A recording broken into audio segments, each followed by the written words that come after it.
All right, everybody, if we could come in and fill in the seats.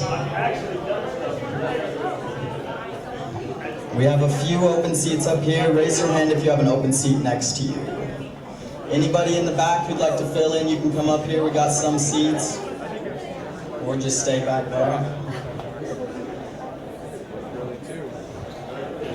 All right, guys, let's get started real quick.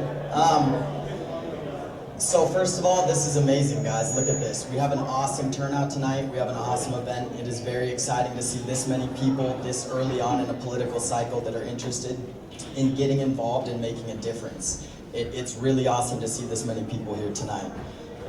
Thank you to all the folks at home who are live streaming on their computers. We're excited to have you here. We know that you will enjoy the music and the guest speakers we have for you tonight. So this event was organized by Utah for Bernie Sanders. It's a grassroots organization. Okay, and it's many volunteers. We had a lot of help in doing this. We also want to give a huge thank you to Pablo Black and his assistance with organizing tonight's event, as well as the Impact Hub for donating this space for free tonight. This is freely donated. Huge round of applause for Impact Hub, okay? We got a great lineup tonight. Okay, first we'll be hearing from Austin Solt. Second, we'll be hearing from Lauren Wood, Derek Kitchen, and then lastly, of course, the keynote we all came to hear, Tim DeChristopher. After that, we'll be getting a special musical performance by Pablo Black. So first off, I'm excited to introduce Austin Schultz, who will be going over Bernie, his relationship to environmentalism, and why, if that is a major concern for you, this is the candidate for you, okay? So here's Austin, everybody. Let's give him a round of applause. Thank you. So I'm with Utah for Bernie Sanders. If you don't know about us, look on Facebook, look for Utah for Bernie Sanders. The reason why we're here today, first of all, is because Tim DeChristopher contacted us and said that he wanted to talk about the environment because he felt like Bernie Sanders was the only candidate running right now that would address environmental issues in the way that he wants, in an appropriate manner. He's the only candidate that he has an extremely strong environmental record. He has a 95% rating by the League of Conservation Voters, and he's also been very involved in tackling inequality with environmental bills. So if you've ever heard of the Tennessee Valley Authority, in the 1930s, it was a program set up to bring power to rural America through the use of dams and water power and hydroelectric power. And what Bernie Sanders is trying to do is do the same thing, except with alternative energy sources. So he wants to subsidize getting solar panels for low-income families, for Native American tribes. He wants to expand alternative energy. He's introduced legislation before to tax different kinds of emissions. He's a really strong environmental candidate, so if that's something that you care about, Bernie Sanders is like the man. He is the one.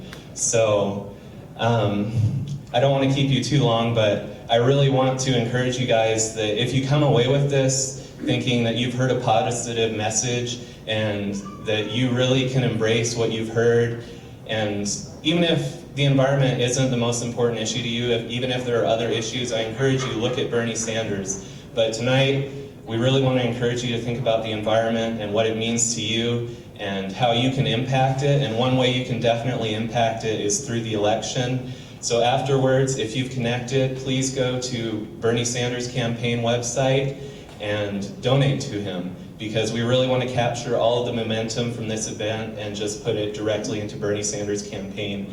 So thank you all for coming. We appreciate it. You're really the stars for coming out here. It means the world to us. So I'm going to hand it off. Thank you so much.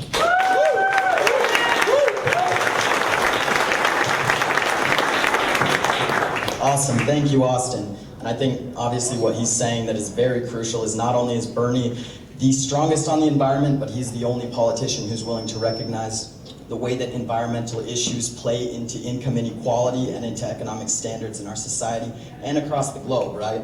So that's very important. Real quick, I want to introduce myself. I forgot to do so. My name is Samuel Grenny. I'm the founder of the Utah Millennials for Bernie section of this. Okay? If you haven't yet, go on Facebook, like us. We need all the support we can get, okay, guys? So our next speaker is Lauren Wood. Lauren grew up in beautiful southern Utah. She's a co-founder of Peaceful Uprising and has an educational background in psychology and environmental science. She served as an activist for social minorities and for protecting our earth. Please welcome Lauren.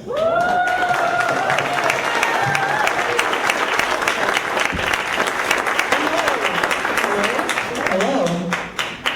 Hey, thanks for coming out. Who am I? I guess I'm all of those things, right? Really, I'm just a community member here, a lot like the rest of you. And I have been on a long journey, especially the last 7 or 8 years. I got really disheartened with the mainstream political process. I felt like every candidate I was seeing wasn't actually talking about the truth. They were using a lot of really flowery language and talking about this beautiful, better future, but they weren't actually being realistic about the problems that we're facing as a society. And right now, we are facing some serious issues as a society. So, I became a radical. And I kind of stopped paying a lot of attention to partisan politics, because it just didn't interest me. It didn't get my fire going, you know? A guy named DeChristopher did, so I decided to join up with him, and we, along with many others, co-founded a really cool organization called Peaceful Uprising. Yeah, thank you. We did some cool things. And I think that's important. I think that challenging the political system in ways that are uncouth and unregulated are really important. And yet at the same time remembering that there is this system called democracy that we all bought into when we were born onto this land. So what does it actually mean to participate in a real democracy? And I think someone like Bernie Sanders gives me a lot of hope. He is the only candidate I see who's able to stand up for the environment, for climate issues in a way that actually includes people.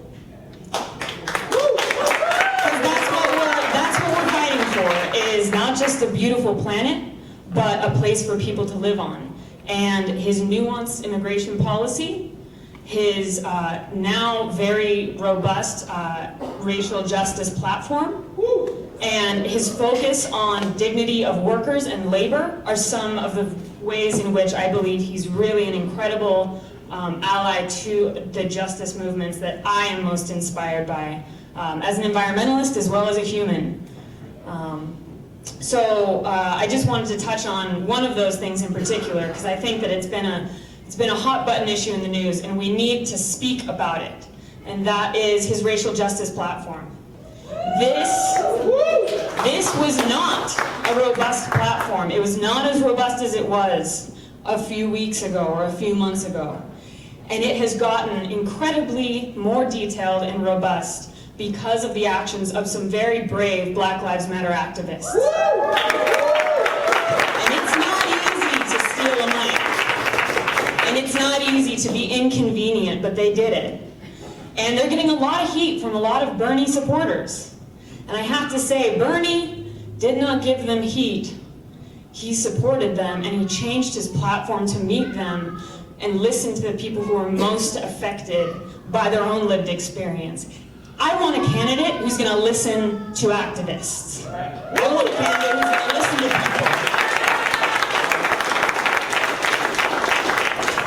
people. Another thing before I close with a song, because I know you all love good music. I became an activist because I love rivers. I'm a third-generation river runner. I work for Holiday River Expeditions, and we run whitewater. And these rivers literally are the lifeblood of the American West. It's why a lot of people love this state and this region. And they are threatened. They're incredibly threatened by climate change. And right now, they're plastered all over the national news because of a spill in the Animas River. That spill is being blamed on the EPA because they were nice enough to come in and clean up the mess that a bunch of corporations left. They're getting a lot of heat right now from our governor and from other places. And the reality is, I want a president who's willing to hold the corporations accountable for their own mess. I want a president who will tax the corporations for their pollution and use that to build the better future that we all want together. And Bernie is willing to talk about a tax.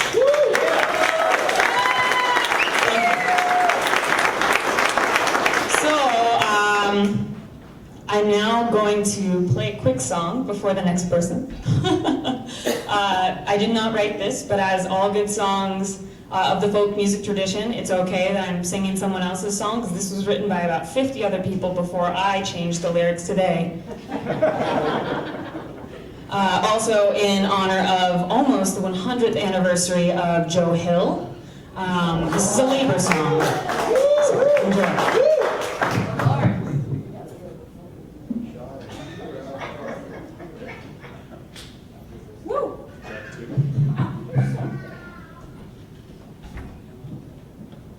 Hello.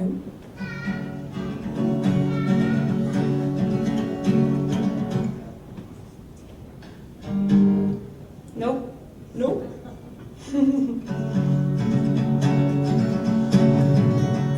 They stole a few elections, oh, even the last one. We tried out corruption and big corporations. We voted for an end to war and new direction. And we're not gonna stop now until the job is done. Come on, all good workers, this year is our time. Let's get folks in Washington who care what's on our minds. Come on, all you voters, let's all vote this time. Show 'em which side are you on now? Which side are you on? Which side are you on now? Which side are you on? Which side are you on now? Which side are you on? 30 years of digging got us in this hole. The curse of Reaganomics have finally taken its toll. Lord knows the free market is anything but free. It costs dear to the planet and the likes of you and me. I don't need no money lenders sucking on my tit. A little socialism don't scare me one bit. We can do a whole lot worse than Europe or Canada. Come on, we need a candidate who's willing to make the laws. Which side are you on now? Which side are you on? Which side are you on? Oh, which side are you on? Which side are you on now? Which side are you on? Which side are you on now? Which side are you on? They say in New Orleans Parish there are no neutrals there. There's just too much misery and there's too much despair. America, who are we now? Innocence is gone. Which side are you on now? Which side are you on? Too many stories written out in black and white. Come on now, people of privilege, it's time to join the fight. Are we living in the shadow of slavery, or have we moved at all? Tell me, which side are you on now? Which side are you on? Which side are you on now? Which side are you on? Which side are you on now? Which side are you on? Which side are you on? Oh, which side are you on? Which side are you on? Oh, which side are you on? My mother was a feminist and she taught me to see that the road to hell was paved with patriarchy. So let the way of women guide democracy from plunder and pollution. Let Mother Earth be free. Feminism ain't about women, No, that's not what it's for. It's about shifting consciousness and bringing an end to war. So listen up, you fathers, and listen up, you sons. Tell me, which side are you on? No, which side are you on? Which side are you on now? Which side are you on? Which side are you on? No, which side are you on? Which side are you on now? Which side are you on? Which side are you on? Oh, which side are you on? So are we just consumers or are we citizens? Are we gonna make more garbage or are we gonna make amends? Are you part of the solution or are you part of the con? Tell me, which side are you on? Oh, which side are you on? Which side are you on now? Which side are you on? Which side are you on? Oh, which side are you on? Which side are you on now? Which side are you on? Which side are you on? Oh, which side are you on?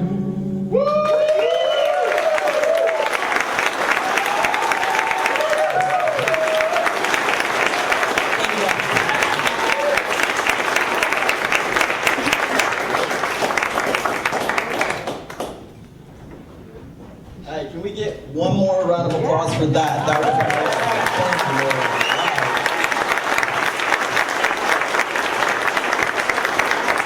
Wow. If that did not get you a little pumped for Bernie Sanders, you're crazy, okay? It is now my pleasure to introduce Derek Kitchen. Derek has served as an activist for civil rights and has made responsible stewardship over our Earth's resources a priority in his lifestyle.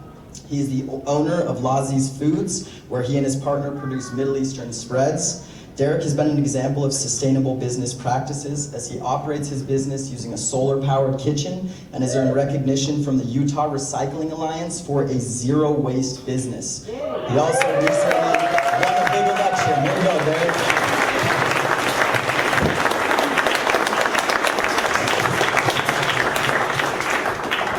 Hello, thanks for having me here today. I have to say that I'm thrilled that sustainability and the environment is getting so much attention here locally in Salt Lake City. And the election is still more than a year out, so this is really exciting for me. I was just invited to speak a few days ago, so I hope it's all right if I read from my notes. But I have a few thoughts that I really want to get across today. So climate change is a real threat to Salt Lake City, and obviously, as you know, it has been caused by decisions that we've made over the last 100 years or so. We need to transform our energy system away from fossil fuels and into sustainable energy production as soon as possible. As much as we need to hold our national leaders and countries around the world to make these decisions on our behalf, we have a responsibility here locally in Salt Lake City to do some work. We can make decisions at the local level that will be long-lasting and significant and can really lead the country. To me, sustainability and responsible environmental stewardship is an issue of social justice and equality because it disproportionately affects those who are most vulnerable in our society. Bad air, for instance, affects sick children and those folks without health care more than anybody else. Drought and rising food costs hits people who are living paycheck to paycheck much more than it does you and I, for instance. As a resident who lives and breathes in Salt Lake City, and as a candidate for Salt Lake City Council, I'm particularly interested in what we can do right now. What is within reach? What can we grasp onto? And what decisions can we make that are in the immediate future that can make a long-term difference? We must take action at the local level. So, a couple things that I'd like to see. We need to ensure that all city buildings and new construction are held to the highest level of sustainability. We need to continue down the path of building walkable, dense urban communities that don't require a car to get around and that encourage healthy, active lifestyles. I'd like to see Salt Lake City roll out a robust green waste service. We have it with recycling. We've gotten that a couple years ago. I think it's time for green waste as well. We need to continue to build strong bicycle infrastructure, and we also need to couple that with an education program so that it doesn't become controversial. We also need to get serious about using solar and about producing our energy here locally. I'd really like to see solar on every single roof. It's doable. And finally, I imagine you all agree with me on this, we finally need to offer accessible and affordable mass transit in our city. These are all decisions that lead to a livable city and a higher quality of life. As leaders and decision makers and responsible stewards of our environment, we need to change our perspective at City Hall. When we think about new buildings, when we think about making new investments, when we think about potential new policies, we need to ask ourselves, is this sustainable? Is this serving our community well, not just now, but for generations to come? Those are two questions that I'll ask myself every time I have a decision in front of me. So to make the changes that need to be made to survive in the future, we need to speak up. All of us, collectively, we have to speak up. We can't be afraid to make our voices heard. We can't be afraid to tell our lawmakers what we're thinking and what we want them to do. We can't be afraid to protest loudly when they do something that goes against the will of the people or our best interest. And in the community, we can't be afraid to talk to each other. The next time you see somebody idling their car unnecessarily, don't be afraid to knock on their window and have a conversation with them and tell them the effects of their decision. We can't afford to be patient right now. The sake of our survival and our family and our community and our home, our earth, it depends on us and the decisions we make today. We need to put more thought into our community beyond just the bottom line.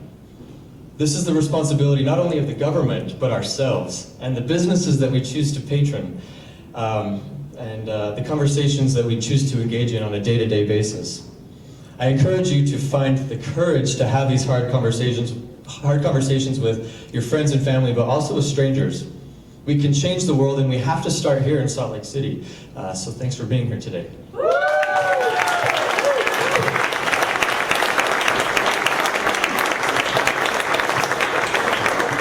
Thank you, Derek. Those are some great ideas, made even better because we're getting him into the city council, so he'll be able to put some of those into practice, right? All right, so lastly, we are honored to hear from Tim DeChristopher. Tim became an environmental hero in 2008 when his spontaneous and effective act of civil disobedience ultimately resulted in the safekeeping of thousands of acres of Utah public land from oil and gas leases.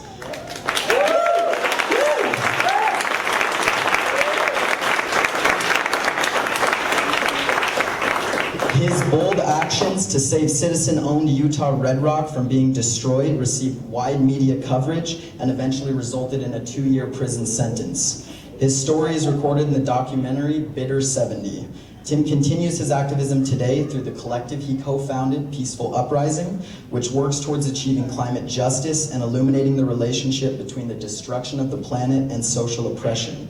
We want to say again, Tim, thank you so much for coming out, supporting us. And real quick, let's give a big round of applause for Tim DeChristopher.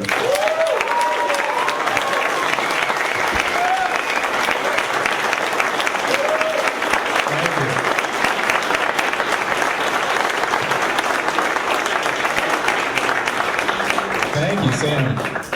Boy, thank you all for being here. This is a beautiful crowd. It's really exciting to see this many people here to support Bernie Sanders and to get fired up about shifting politics in our country and the political revolution that we need. And for me personally, it's just great to be home. It's great to be back here in Utah.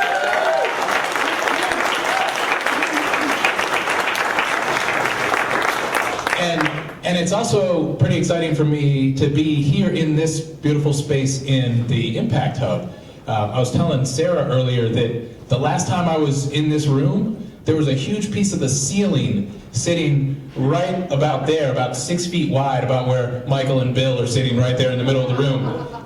The place was still under construction, and it was an old, run-down, beaten-up building that didn't look like the kind of place that could hold this many people without collapsing. And it's a testament to the vision of a lot of the founders of the Impact Hub that it became what it is now, and that it was able to be reclaimed from that fallen down infrastructure into what we see here today.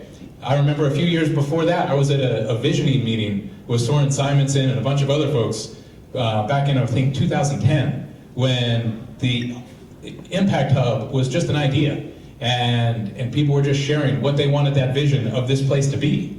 And now here we are with all these businesses and entrepreneurs here, and this great public space that we can use for events like this. So I think it's perfectly appropriate that it here in this testament to the power of vision, we are here gathered for the Bernie Sanders campaign. Because we are at a time where we desperately need some big vision for this country. We have a lot of work to do. We are facing some big challenges. We need to completely redo our infrastructure in this country. We need to shift.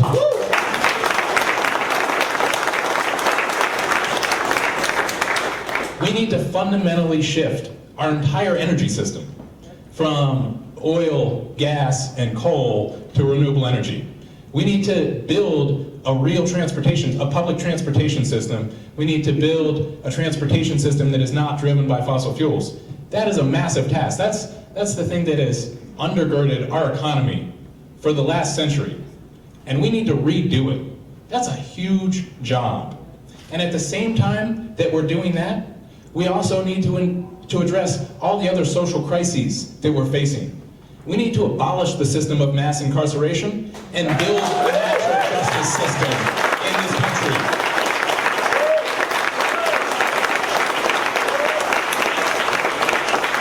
And not only do we have to do that, we have to build a justice system.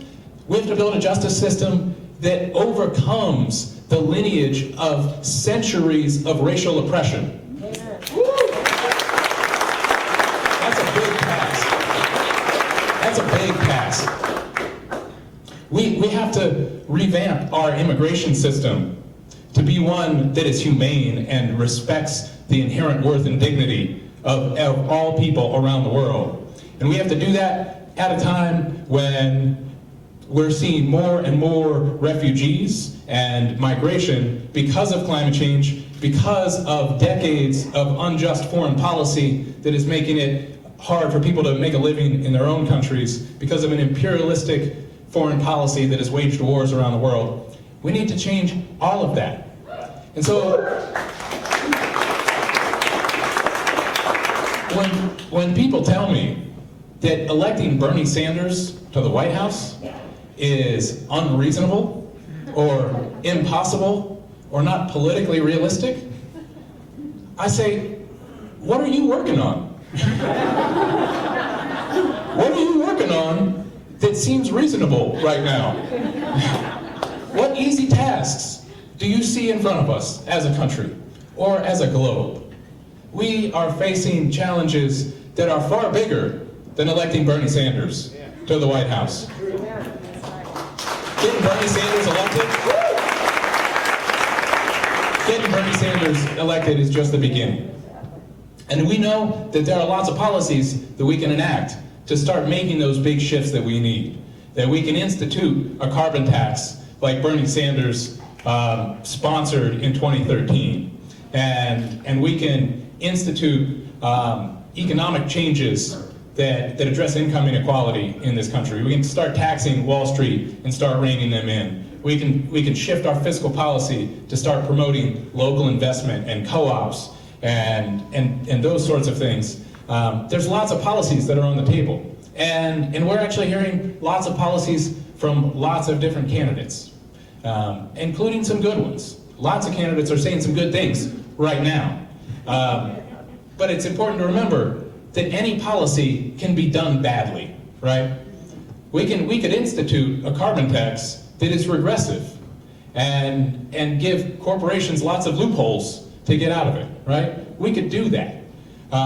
We could support renewable energy in a way that favors multinational corporations and tramples the rights of indigenous communities. We could do those policies in a bad way. And the the clear thing that we have learned in the climate movement is that it doesn't matter what we say about climate change. It matters whether we're willing to actually stand up to the corporate power that is standing in the way of real solutions. On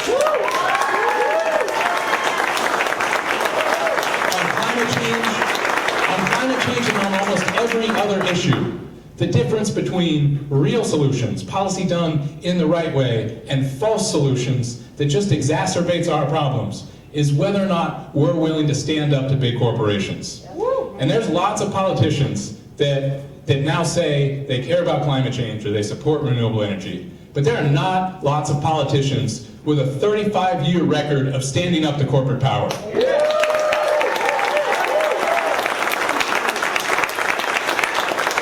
fact, when we look at some of our other Democratic presidential candidates who are considered to be the presumed nominee, we can't even find one day of history of standing up to corporate power in their record. We can find very, very few of our politicians in Washington, D.C. who have any record of actually standing up to corporate power. And Bernie Sanders has been the most consistent one throughout his career to stand up against corporations for the rights of everyday people. And that is the bedrock of any serious climate policy, is a willingness to stand up to corporate power. If we don't have that, we don't have real solutions. It's got to start and end with standing up to corporations. And we can't solve one of those problems without the other. When we stand up to that corporate power, that's the same unjust power that is giving us our systems of mass incarceration, the same corporate power that is exploiting immigrants and workers and the 99%. It's the same corporate power that has the police working for them and enacting violence against communities of color. We need to stand up to them, and we can solve all of those problems in a connected way.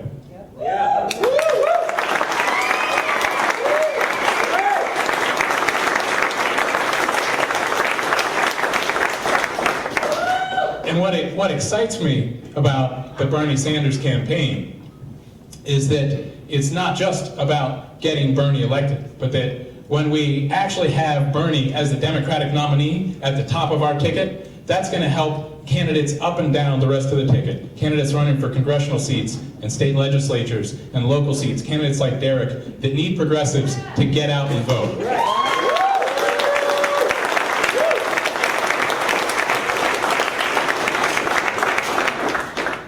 I spend a lot of time working with young activists, and I can tell you that from the people that I work with, if we have a corporate centrist at the top of the Democratic ticket, young people are not going to show up to vote. Radicals are not going to show up to vote. They are disillusioned with the status quo. And to really get those people to the polls, we need somebody with radical solutions to give them the hope that this time things might actually change. And that's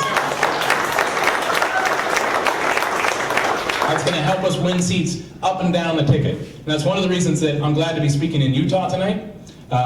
Because right now I'm living in Providence, Rhode Island. I just moved there a couple months ago. And some of you might find this kind of hard to believe if you've been in Utah for a long time. In my district in Rhode Island, there hasn't been a Republican on the ballot in like 20 years in our state legislature seats. And so before that I lived in Cambridge, where it was pretty much the same situation. So some of the folks back on the East Coast, they forget that it's not quite automatic in places like Utah for a Democrat to win. And that sometimes Democratic candidates need a little bit of help to really get people inspired and get them to turn out at the polls. And so one of the things that I want to ask you guys to do tonight, in addition to all the other work that needs to be done on the campaign here in Utah, knocking on doors, talking to your friends and neighbors, and all that good work, if you guys know folks that live back in that liberal bubble in the East Coast, if you have friends and relatives back there, just give them a call and remind them that in places like Utah, we need some help getting Democrats elected. We need somebody at the top of our ticket that's really going to inspire young people and progressives to show up and vote. Because we know that young people and progressives show up to vote less often than the rest of the population. The people who don't vote are younger and more progressive than people who do vote. So we need something to really reach out to those people. And that's something that this campaign can do. And we've already seen that. We're seeing that here tonight. And that's why I'm glad that Sam from the Millennials Group is hosting this. And we're seeing it around the country with the huge rallies of 10, 15, 25,000 people that are showing up to see Bernie Sanders speak. He's really exciting the population. That's the kind of excitement that we need. That's the kind of excitement that we need for the political revolution that we need. That's right. But I want to say this too. Just electing Bernie Sanders is not enough of a political revolution.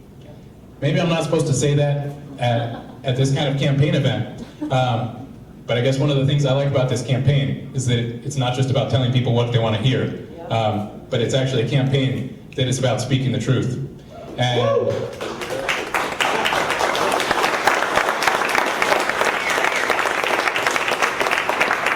And we need much bigger change, much deeper revolution than just getting one new person in office. We have a lot of big fights ahead of us, and we're going to have to hold on to our big visions of an actual healthy and just world. And so we're going to be engaged in this fight for a long time.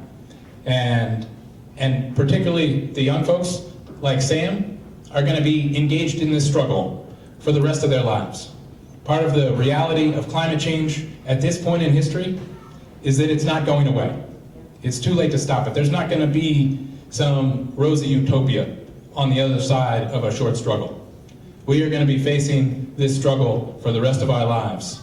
And particularly the young people that are going to be doing this work and engaging in that struggle and creating that real revolution for the rest of their lives, an ongoing revolution, one where we don't kick up our feet and say that we're done on the other side of it, but one where we keep working for our vision of justice. They're going to need some real inspiration.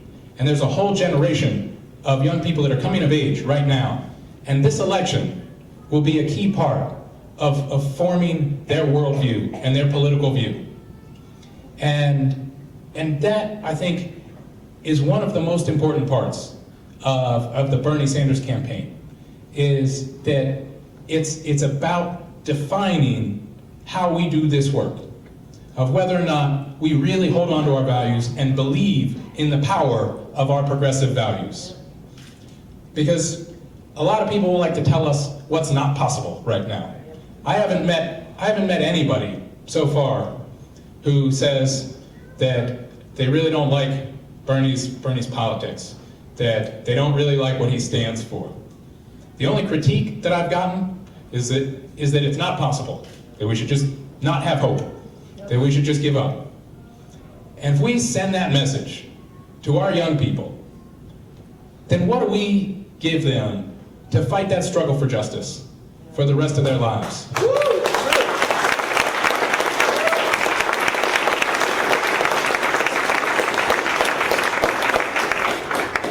This campaign is not just about getting the right person in the White House. This campaign is about making it very clear that we actually believe in our progressive values. This is our moment to make it clear that progressive values are not just a convenient window dressing that makes for nice rhetoric whenever corporations will allow it, but progressive values are the foundation upon which we stand and fight injustice.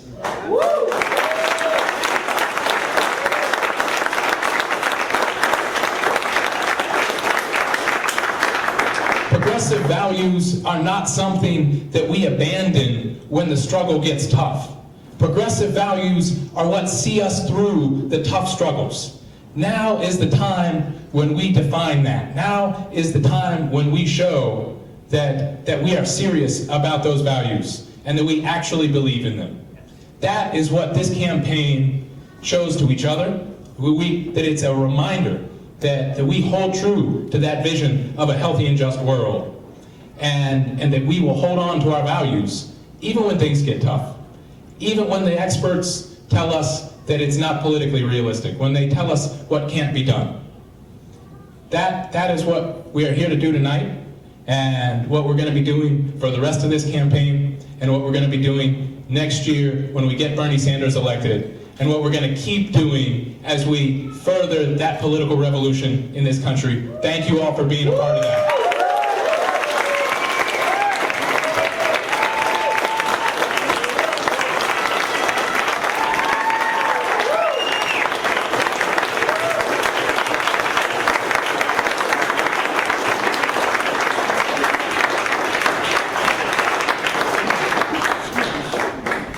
Awesome.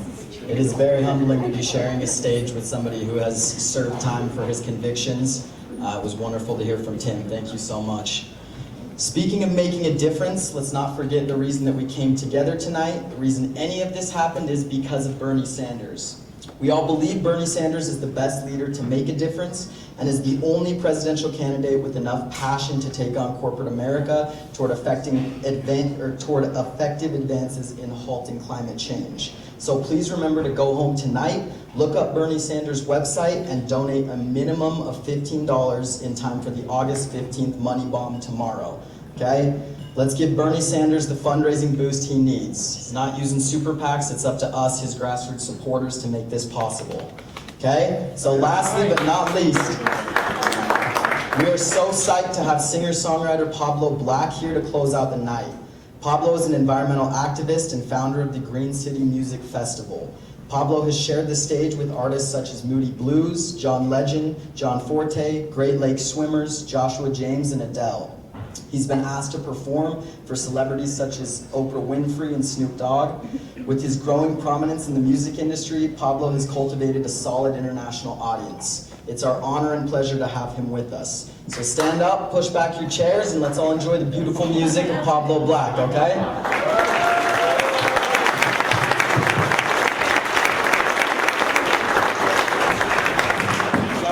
I wanted to say thank you for being so just very, very forward in your thinking and coming together and supporting everyone. You're supporting each other in this room. When someone goes home today, they're going to be thinking about this for a very long time. And these are the types of ripples that really make a long-lasting effect. What I want to do for you guys is I want to play just acoustic. It seems like a really good idea right now. So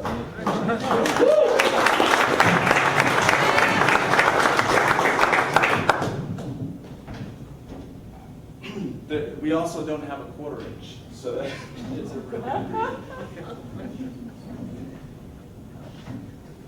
play you guys a couple songs.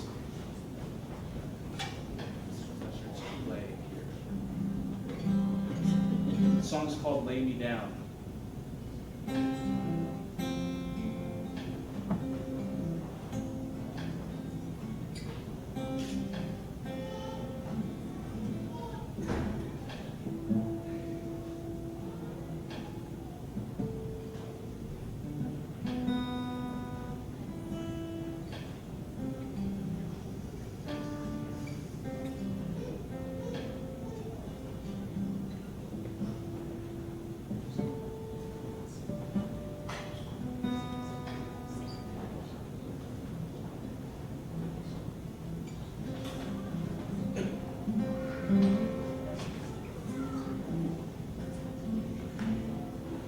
I'm going to skip that one because for some reason that doesn't want to follow me. So the song's called "Fallen."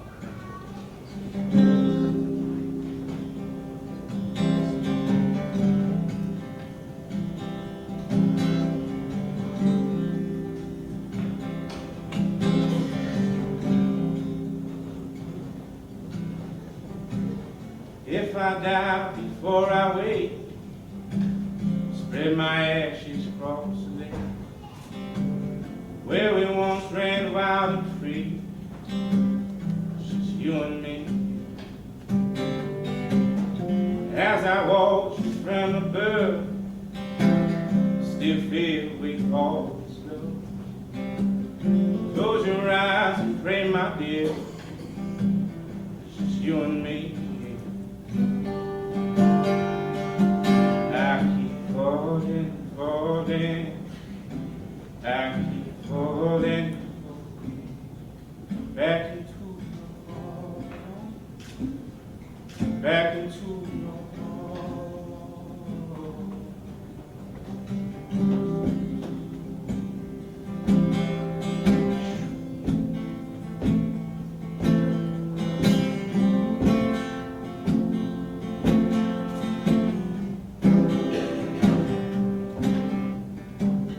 careful way, Dorset's grain, draw a line in the sand.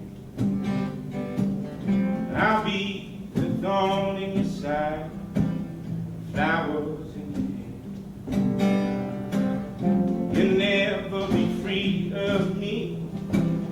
Take this fence and build a home. Mark my words in stone.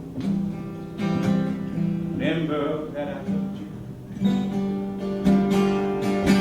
I keep falling, falling, I keep falling, falling, back into your arms,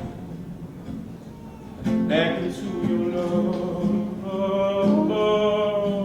I keep falling, falling, I keep falling, falling, back into your arms, back into your love. So hang me on your cross, baby, cast the final stone. I'll be your conscience that saves you, girl. So lay here, see me, right beneath me. I keep falling, falling, I keep falling, falling, back into your arms, back into your love. I keep falling, falling, and you know I keep falling, back into your arms, back into your. Thank you.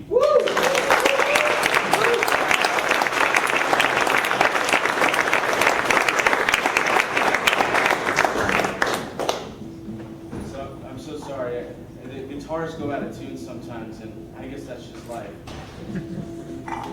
So, I mean, I'm one of those guys. I'm really young, and I'm still learning from folks like Tim and Derek, and from just the community itself, and just trying to figure out a better way to really cultivate the energy, the attention for folks to listen to Tim and other really amazing individuals with incredible solutions that I think everyone needs to hear. The connectivity of how possible a lot of these steps are. When we break them down, we just start with listening. And so, creating that platform is really my passion. It's not for me. It's for everyone, because I know I'm a part of that. I'm a small thread in that. So I thank you for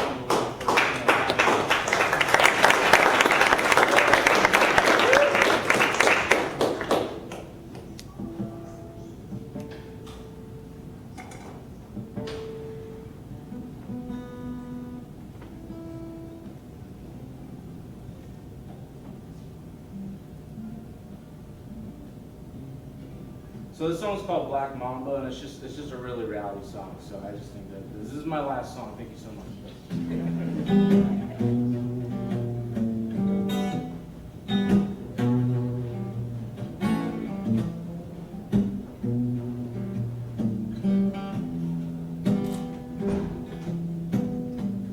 Tell me, darling, true, how you feel for me.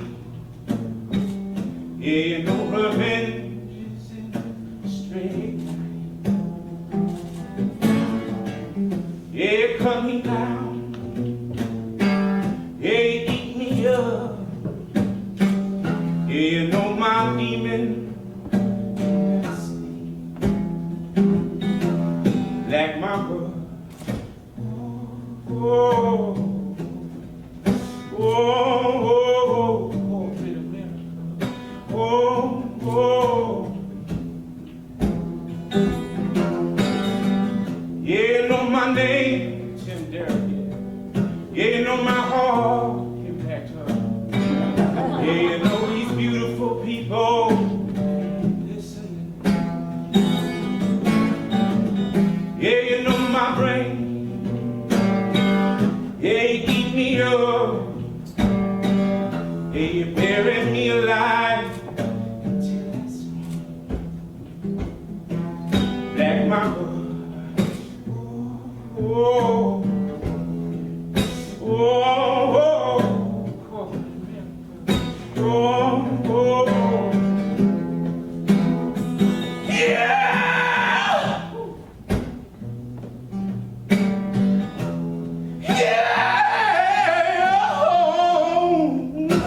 Like my brother. Thank you guys so much.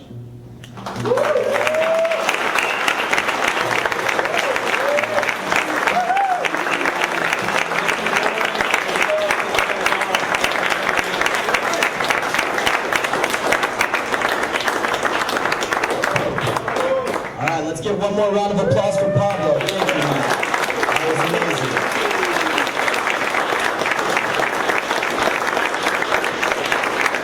Real quick, I want to give a real round of applause to Sarah Scott as well. She's the founder of Utah for Bernie Sanders. She organized all of this. Thank you, Sarah. You did an awesome job. Thank you.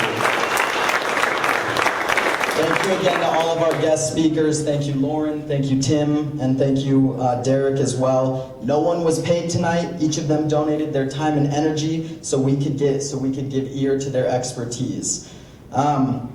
I want to point, real quick, let me jump here. And then let's give one more round of applause for Impact Hub for holding this for us. Thank you, Impact Hub, for the venue. So if you'd like to meet Tim after the event, please feel free to form a line. If you'd like a picture with him, the fundraising charge is the same as Hillary Clinton charged 2 weeks ago in Park City, $2,700 a picture. Okay? It's real cheap, guys. All right, please remember though that Tim did reach out to our organization and he volunteered his time to speak tonight because he truly believes that Bernie Sanders is the best presidential candidate for climate change and for American citizens. So we ask that you please go home tonight, get on Bernie's website, and donate between tonight or tomorrow for the August 15th money bomb, at least $15 or more, whatever you can give. We need to support Bernie and do our part. Okay, guys? Hey, thank you for coming out. It's been wonderful. If you want to stick around, we're going to do just Q&A. Bernie Sanders, the environment, Utah. So if you guys who presented want to kind of just come forward and anyone want to throw out a question? Hey, yay, what's up? I don't really have a question, but I just moved here 4 weeks ago from Tennessee. I drove all the way across the country with everything I had in my truck. And since coming here, since I got here, I found a place to live, more friends than I can count on all fingers and toes, a job, and a future. And I'm just like, we gotta share this because I've been looking forward to this my whole life. Welcome to Utah. Any other questions out there? I guess I have a...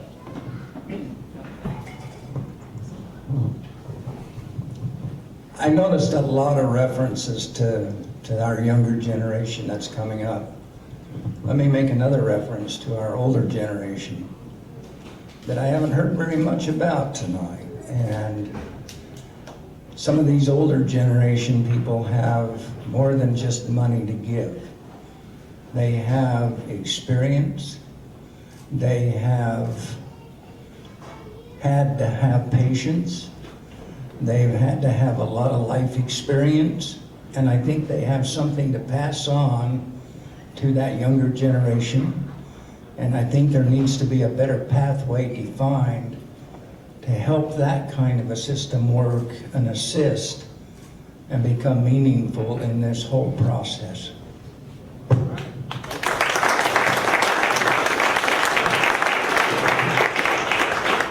I belong to a group called Grandparents for Bernie Sanders. And I want to say, grandparents have the time, if they're retired, of course. They have the money, a lot of them, not all. A lot of us are struggling. And we have, like you say, we have a lot of life experience. And we can do our part. And it's very important to us, as well as, of course, to young folks. It's their future. It's also the future of our grandchildren, our children, we are motivated as much as the young people are. In fact, we need to see more young people here. My question really is this: how do we get on campus? How do we motivate all of these students in Utah? I just want to do that. I know that you're there. All right, so you're the one to answer this question. Motivating millennials, that's a very elusive answer. Well, we're working on pinning it down now. So our biggest focus right now is making sure that we have clubs in each of the universities in Utah supporting our effort. We have at least most of them covered at this point. Basically, we're going to be doing tabling, voter registration, basic things like that.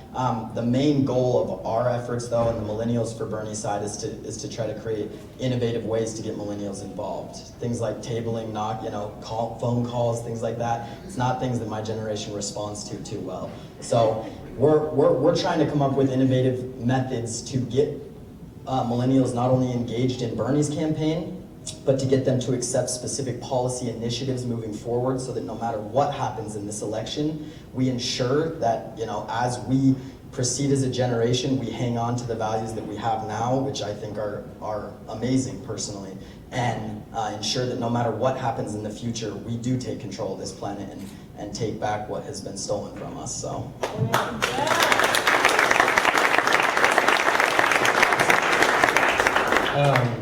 First of all, I just wanted to thank everyone involved in organizing this tonight and participating in it. It's just been wonderful.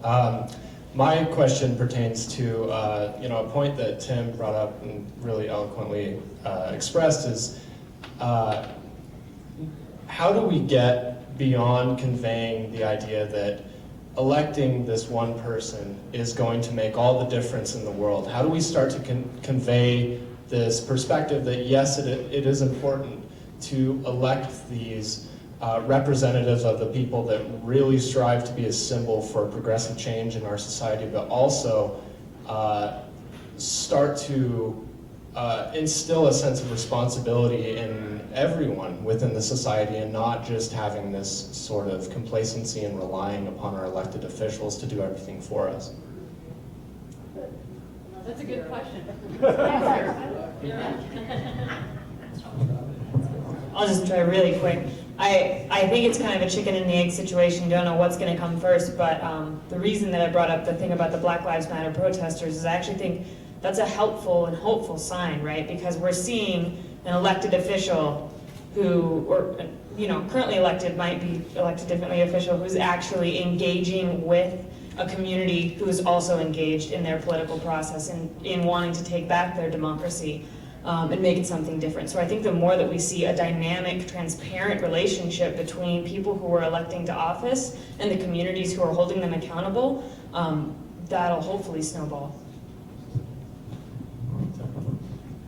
I also think gatherings like this that are issues-based around a candidate are really powerful as well, because it allows us to really make it about the conversation and potential policy changes that might come with this person that we're hoping to elect. And that will trickle down as well a bit as other elected officials hopefully grasp onto that and start talking about the same thing. So I think having the candidate alongside an issue and really trying to mobilize around that is really important. And I think the best campaigns are ones that might have a big end-term goal in mind, like electing Bernie Sanders and that sort of thing, but that also create the world that we want to see in the process of working towards that longer-term goal.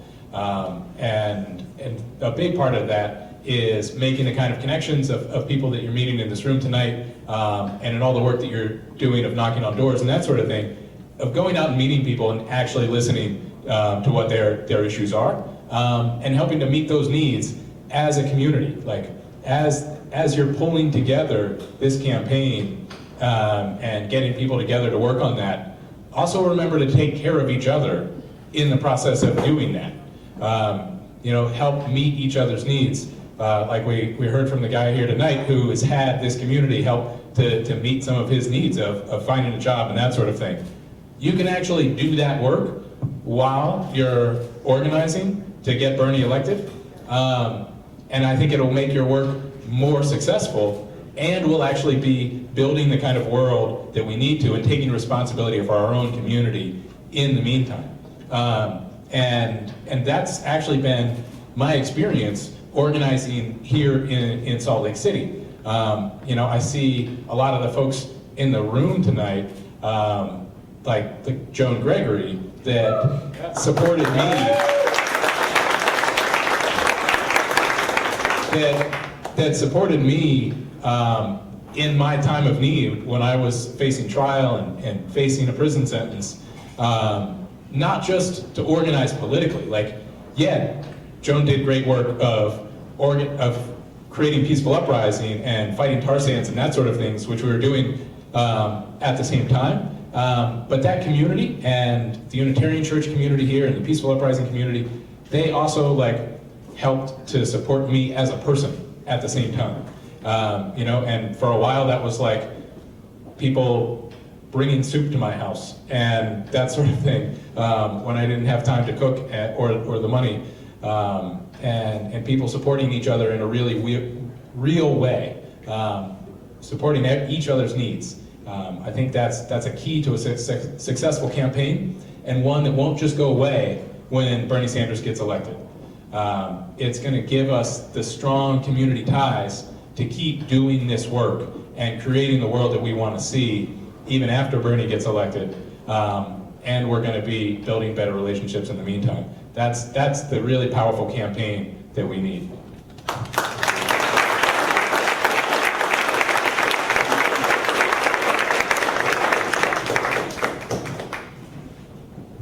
So I have a question for any of you. I'm wondering how I've seen ideas for this, but I'm wondering what your specific takes on it might be. How we use environmental issues to solve inequality and injustice.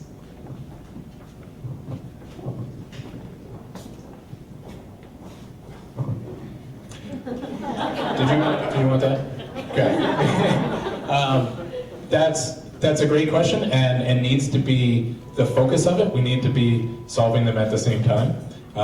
So it can be both in our policy choices of a carbon tax that's actually progressive, one that we don't just put a higher burden on poor people who already our energy bills are a burden for them, but we make sure that we redistribute that wealth at the same time.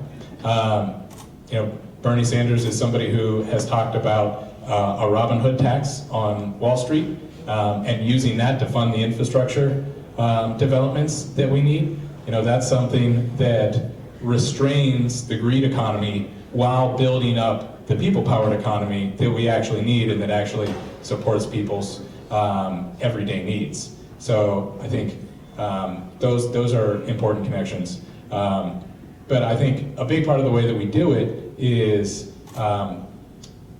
diversifying our energy portfolio. The fossil fuel industry has always led to a concentration of wealth, and that's a fundamental part of how they work, because it's a limited resource, and so anybody who controls access to that resource gets to set all the terms. And that's why the places that have been developing fossil fuels the longest, like West Virginia and Kentucky and Louisiana and Mississippi, don't have the highest standard of living in this country. They've got the lowest, because most of the people get exploited while a few people get rich. And a renewable energy economy, nobody controls access to the wind or controls access to the sun.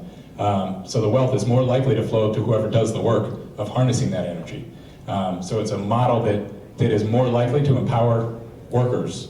And of course, when we start with the kind of inequality that we have now, corporations are going to try to exploit that, and we're already seeing some of that. And so we have to push back against that. but the more that we can do to empower local communities to come up with their own solutions, the more that we resist that concentration of wealth and actually start to bring more power back to the people. Hallelujah.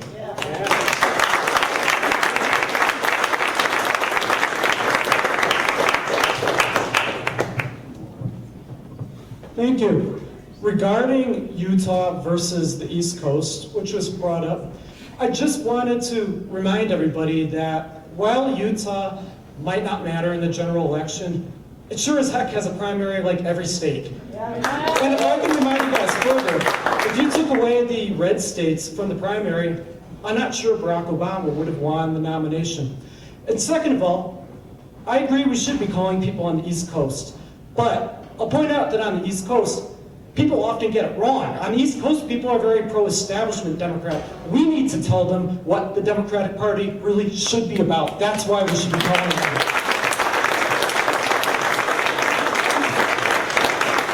Thank you. Are there any other questions out there? Yeah. So I just wanted to touch on this really quick. To get anything done, overturning Citizens United should be our A1 goal. We need to get money and campaign refinance done. We get money out. If we get money out, we have a chance. All of us have a chance. And so let's say we get Bernie nominated. Let's say we take it down the election. We just have to keep going.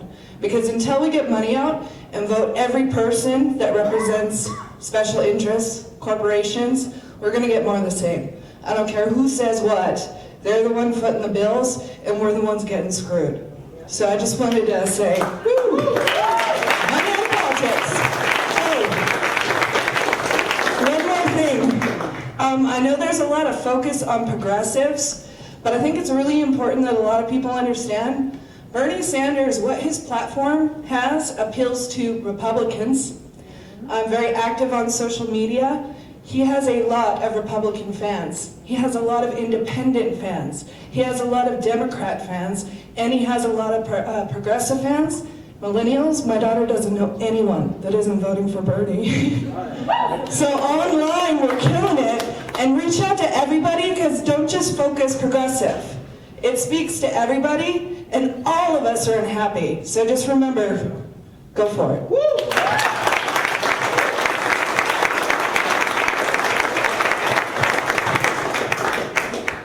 One last question. I just want to remind everybody to show your colors. You know, one way of starting that conversation is to have a bumper sticker on your car, have a yard sign in your yard, you know, have your button on, wear your shirt. Going off that, I'm pretty sure we have a lot more free things in the back, so if you guys know any friends or family, they're going to put that in your car. And then we're also donating, accepting donations, sorry. We still have to set up, I probably shouldn't say this, we had to set up as a nonprofit, but the Impact Hub too, they accept donations, I believe, and I'm not really sure. What's that? Yeah, oh, for Bernie's campaign, berniesanders.com, or you can find the donation page on our website, utahforberniesanders.com. Yeah. Anybody whose car is parked in the Carl's Jr. parking lot right after this should go move it as well. Okay. Hey, I think. I just want to thank everybody again for showing up tonight. Remember that the more we show up, like the gentleman said, the more we build this campaign, and the more we show people that it's possible. You know, nobody thought that it was at all possible for Bernie to get elected until 10, 20,000 people started showing up for his events. And to show your neighbors that it's possible, you know, we need all the lawn signs so we can get out there and the buttons and that sort of thing. The more people see it, the more people realize that it really is possible to have this kind of political revolution. So thank you guys for making it happen.